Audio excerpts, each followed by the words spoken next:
We were all saddened when we heard this morning of the passing of Dr. Maya Angelou, a poet, an author, an actress, a singer, and an American treasure. Angelou especially inspired little girls who recite her famous poems, from the sassy and empowering phenomenal woman to the declaration of the right to live made in Still I Rise.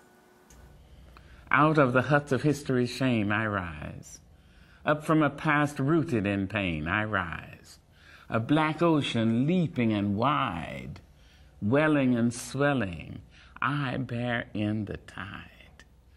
Leaving behind nights of terror and fear, I rise. Into a daybreak miraculously clear, I rise. Bringing the gifts that my ancestors gave. I am the hope and the dream of the slave. And so, naturally,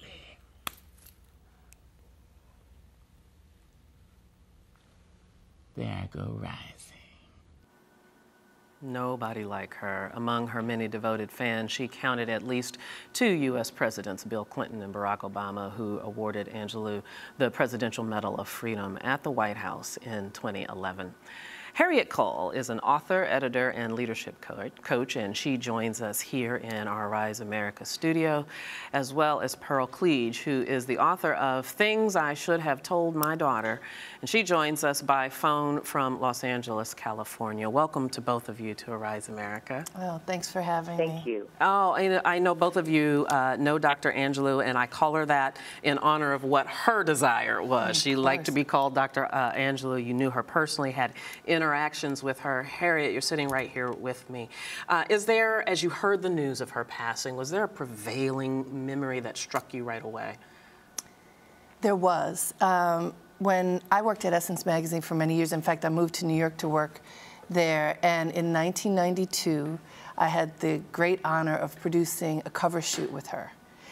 And you know, we produced lots of shoots of many celebrities, but walking into the room to be with her, you felt like you were walking into the space of royalty. I mean, she is our royalty, and not just, you know, this is Essence, African American women at the height of Essence Magazine, but she was bigger than black women. She was bigger than anything.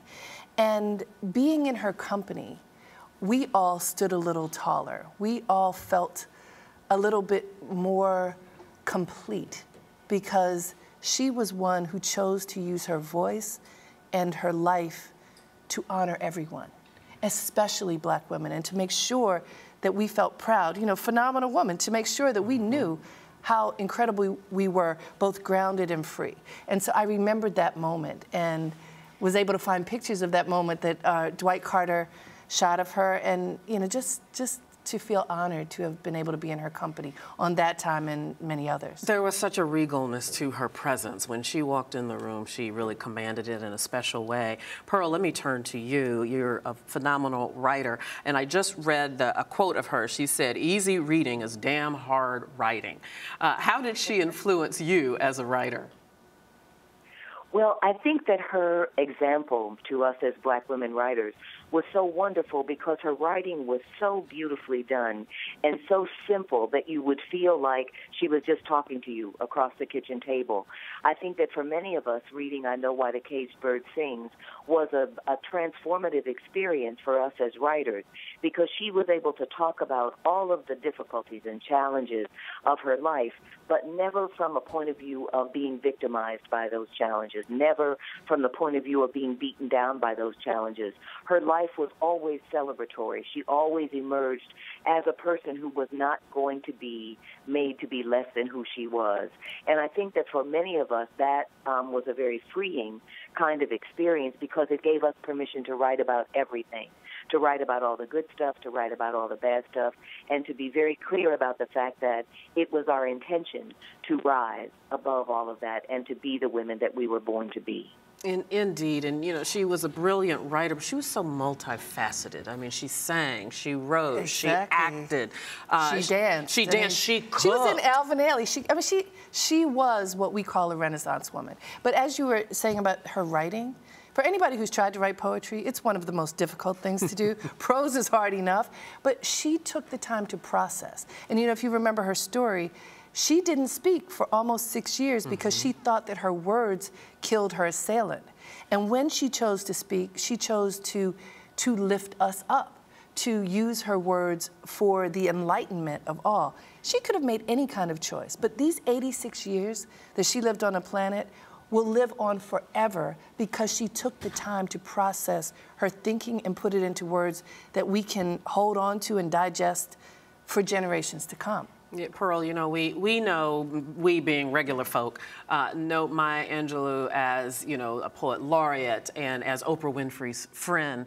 But what kind of person was she? She was the warmest, friendliest, most open-hearted person you can imagine.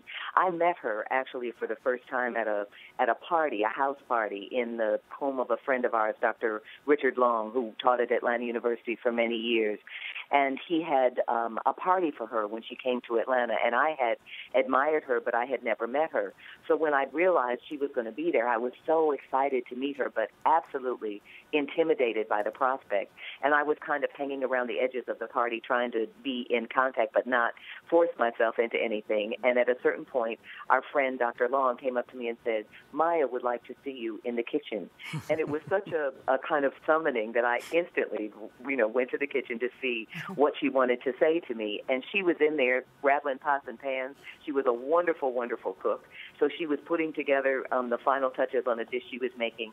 And she greeted me like we had known each other for years. She knew that I was a writer. She was familiar with my work. She was very encouraging to me as a younger writer to go on with the path that I had chosen to continue to work. But she never put herself forward as someone who was above the rest of us, as someone who was there only to deign to give advice or anything like that. She was always speaking writer to writer as one woman who was trying to tell a story to other women who were trying to tell a story. And it created a space for us, I think, as the African-American women writers who were blessed to be in her presence.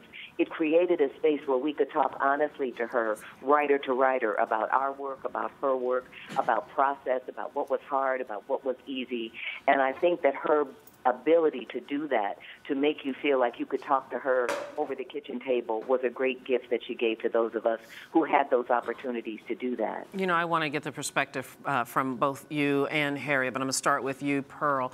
You know, we relate to her, or I relate to her so much as an African-American woman. I read her book, I Know Why the Caged Bird Sings, when I was a young woman, and it influenced me in so many ways. But what's her impact on the world at large?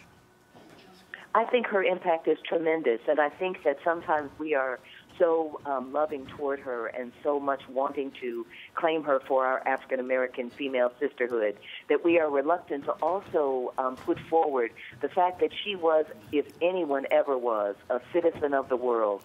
Maya was comfortable any place she set herself down.